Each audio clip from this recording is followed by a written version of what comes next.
Commerce is the distribution of goods and services from the producer to the consumer to satisfy human needs and wants.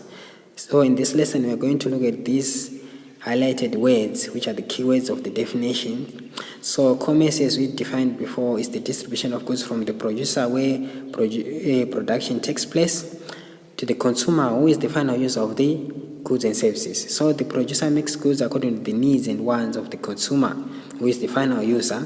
So between the producer and the consumer, there are middlemen who help in distribution of goods. So distribution is through different channels and transport modes, as we shall see in the next chapters.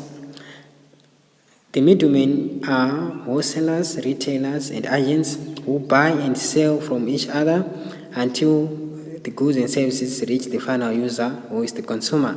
So there is involvement of trade, which is the buying and selling of goods and services, which takes place during distribution.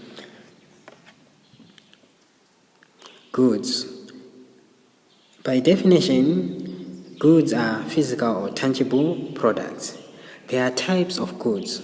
So in commerce, we are concerned with two types of goods, which are capital goods, goods used to produce other goods, and consumer goods, which are for domestic use. So there are many types of consumer goods, as we shall see in the next lessons.